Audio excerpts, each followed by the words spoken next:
All right, listener, welcome back for another deep dive.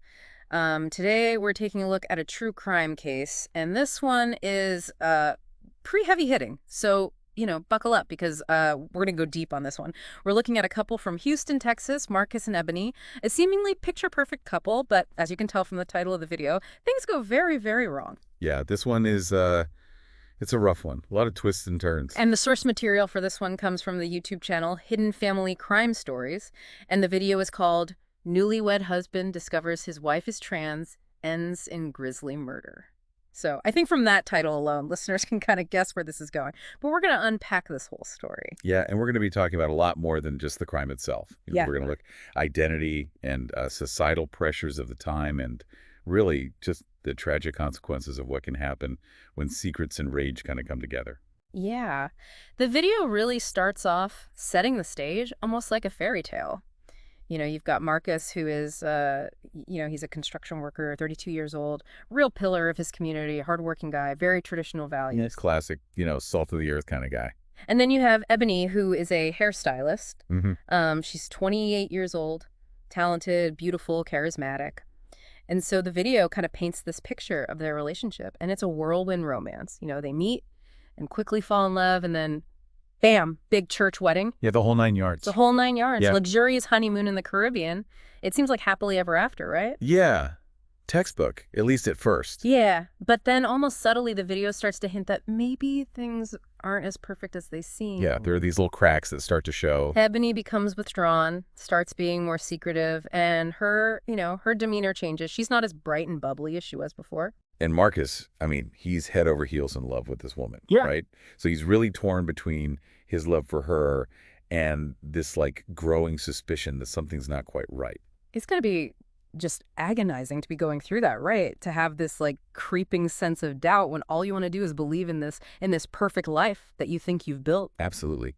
And that tension just keeps building. And then it all comes to a head one night when Ebony is out with friends. And Marcus, just eaten up with suspicion, decides to go through her things. Oh, man. And he finds a small box tucked away in a closet. Hmm. And what's in that box changes everything. So what's in the box? Well, he finds Ebony's birth certificate, but it has a different name on it.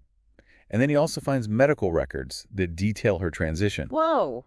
Talking about a bombshell. That had to be a lot to process, to have Yeah. your whole understanding of your relationship, of your wife, just completely flipped upside down. It makes you wonder what was going through Ebony's mind. Why not share this part of herself with him? Was it societal pressure, fear? I mean, you really have to think about the time period. Yeah, definitely. I mean, this was years ago. Societal understanding and acceptance of transgender individuals was significantly different back then. Right, it was a different world. A very different world. I mean, the video doesn't really get into Ebony's specific reasons, but you have to acknowledge the potential impact of societal stigma, the fear of rejection, even the real dangers that trans individuals, especially Black trans women, faced back then, and sadly still face today. It's a good point. And it really highlights the importance of empathy and understanding in any relationship because we all have our own stories, our own struggles. Absolutely. So Ebony comes home that night, and you can just imagine how this plays out. Oh, it's explosive. The video describes it as this huge fight. Yeah. All that tension just erupts. Yeah. Marcus is yelling, "You tricked me into marrying you. You've been lying to me this whole time." And Ebony's pleading with him, "I didn't tell you because I was afraid of losing you. I love you. This doesn't change who I am." That's gut-wrenching. You can just hear the pain and fear in their voices. Yeah, it's raw emotion. You get a glimpse into the turmoil they're both experiencing in that moment. And for Marcus, I mean, it's his whole reality shattering, isn't it? His whole world implodes in that instant.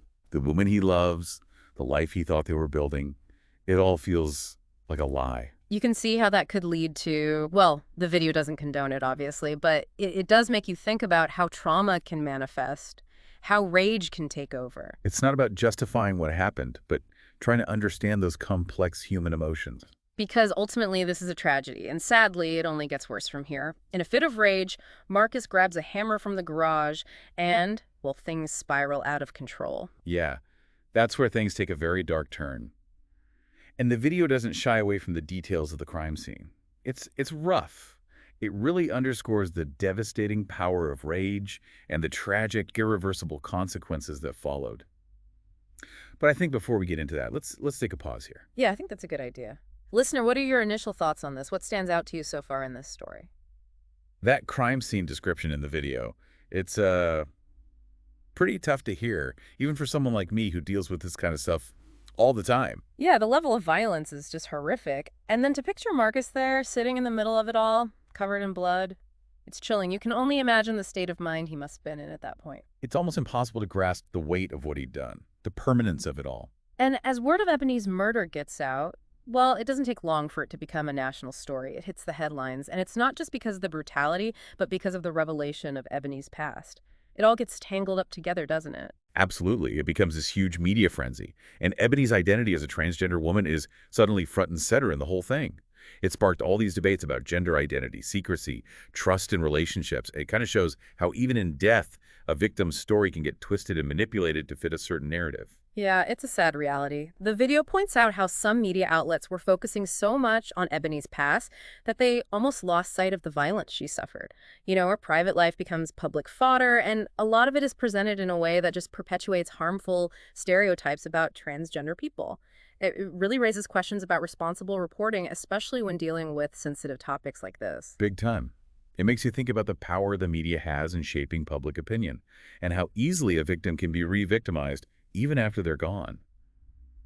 So the case goes to trial, and the video goes into detail about how Marcus's defense team builds their case around this idea of emotional distress. Emotional distress? Basically, they argue that Marcus was so shocked by the discovery of Ebony's past that it pushed him to a breaking point. He wasn't in control of his actions. It's a tactic that's used pretty often, right?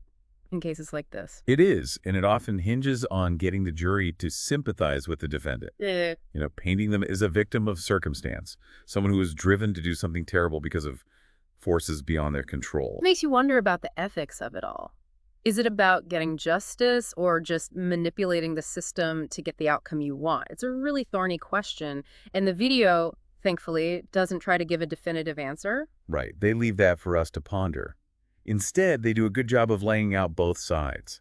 So you've got the defense with their emotional distress angle, but then the prosecution comes in and they paint a very different picture of Marcus. Yeah, they don't buy that whole loss of control thing for a second. Not at all. They portray him as a cold, calculating killer. Motivated by rage and revenge, they point to the premeditation, the sheer brutality of the crime scene. Saying this wasn't some crime of passion, but a deliberate, planned attack. Exactly. And the trial, as it's described in the video, it was intense.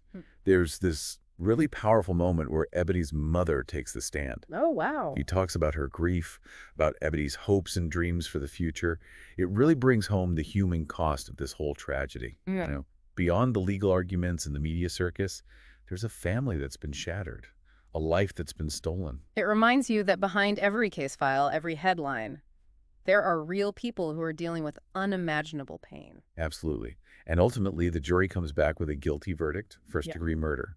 The video says that Marcus didn't show much emotion as the sentence was read. It's like, in a blink of an eye, he went from newlywed husband to convicted murderer. It's a stark illustration of how quickly things can change, how one moment of rage can have these irreversible consequences. No doubt. Yeah. But the story doesn't end there, does it?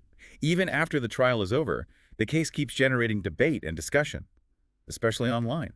The Justice for Ebony movement starts to pick up steam, bringing attention to the violence and discrimination that the transgender community, particularly Black trans women, face on a daily basis. So it becomes about more than just Marcus and Ebony. It expands into this larger conversation about systemic issues, about fighting for equality and challenging prejudice. Right. It becomes about demanding justice, not just for Ebony, but for everyone who's been marginalized or silenced because of who they are. But let's go back to the trial for a minute. The video mentions how the defense tried to use Ebony's identity as part of their argument, suggesting that it somehow contributed to Marcus's actions. What are your thoughts on that? Using someone's identity as part of a legal defense strategy. It's tricky, isn't it? I mean, the defense has a duty to represent their client. But when they start using someone's identity, especially a marginalized identity, to try to garner sympathy or deflect blame, it just feels wrong. It's a fine line. It raises some serious ethical red flags. Because essentially what they're suggesting is that Ebony's identity, her being transgender, was somehow a factor in the violence she experienced. It's like blaming the victim. Exactly. And unfortunately, it's a tactic that we see used time and again in cases involving violence against transgender individuals. The defense tries to argue that the defendant was just so shocked or overwhelmed by the victim's identity that they snapped. But that reinforces dangerous stereotypes and misconceptions. It implies that a transgender person's very existence is somehow provocative or deserving of violence, which is just not true. It's crucial to understand that a person's identity can never justify or excuse violence against them. Violence is always a choice, and the person who commits that violence is the one who's responsible. Couldn't agree more. It's so important that we challenge these harmful narratives, both in the courtroom and in the media, because the way these stories are presented can have a huge impact on how people understand and perceive these issues. But the fact remains that Marcus was found guilty. So we're left with the aftermath of the trial and the social movements that grew out of this tragedy. That's where we'll pick up after a quick break. So listener, take a moment to reflect on what's resonated with you the most so far in this deep dive. It's easy to get lost in the legal arguments and all the media coverage, but at the end of the day, this case, it highlights the very real dangers and struggles that transgender people face, especially Black trans women. The statistics are really alarming. Yeah, the rates of violence and discrimination against this community are just unacceptable. And the video does a good job of connecting Ebony's story to that larger context. The Justice for Ebony movement. It's not just about getting justice for one person. It's about addressing those systemic issues that led to this tragedy. It's about raising awareness about the epidemic of violence against transgender people and pushing for real, meaningful change. It's about saying enough is enough. It's so powerful to see how a tragic event like this can spark a movement like that. But it also makes you think, what can we do as individuals? I mean, how can we contribute to making a difference and creating a world where everyone feels safe and respected, no matter their gender identity? It's a question a lot of people grapple with, especially after hearing stories like this. It's easy to feel helpless, Mm. but even small acts of kindness and understanding can make a difference. Like what kind of things? Well, it starts with educating ourselves, challenging our own biases and prejudices, and speaking up when we see injustice happening. So really, it's about fostering a culture of empathy and acceptance. Exactly. In our own lives, in our families, our workplaces, our communities, and supporting organizations that are on the front lines of this fight. Groups that are working to protect the rights and safety of transgender people. It's a reminder that change doesn't happen overnight. It's a process. Absolutely. Yeah. It takes time and effort from all of us. But every conversation, every action, it all contributes to building a more just and equitable world. But let me ask you, what are your personal takeaways from this case? What's really stuck with you? For me, it's Ebony's story. The video showed these glimpses of her life. Her passion for hairstyling, her dreams for the future. It's easy to forget sometimes that behind the headlines, behind the legal case, there's a real person. A person with hopes and dreams. Exactly. And she was robbed of those. She was more than just a victim. She was a vibrant individual, and her life mattered. It's so important to remember that human element, because it's easy to get caught up in the bigger picture, the legal complexities, the social issues. But at its core, this is about a life that was lost, a family that was devastated, a community forever changed. It makes you realize how precious life is and how important it is to treat each other with kindness and respect, because we never really know what someone else is going through. You never know what battles someone might be facing. Yeah. And sometimes just listening, truly listening and believing someone's story can make all difference. Creating those spaces where people feel safe to be themselves, to share their truth without fear of judgment or harm, that's what we should all be striving for. I couldn't agree more. Ebony's story, as tragic as it is, it's a call to action for all of us, to be more compassionate, more understanding, more willing to challenge the systems and beliefs that allow these injustices to happen. We owe it to her memory to create a world where everyone can live authentically and openly without fear. That's a powerful message.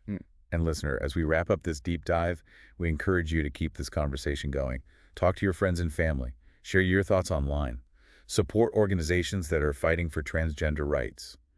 Let's turn this knowledge into action. Thank you for joining us for this deep dive. It was a tough one, but these conversations are so important. So until next time, listener, keep diving deep and keep seeking understanding.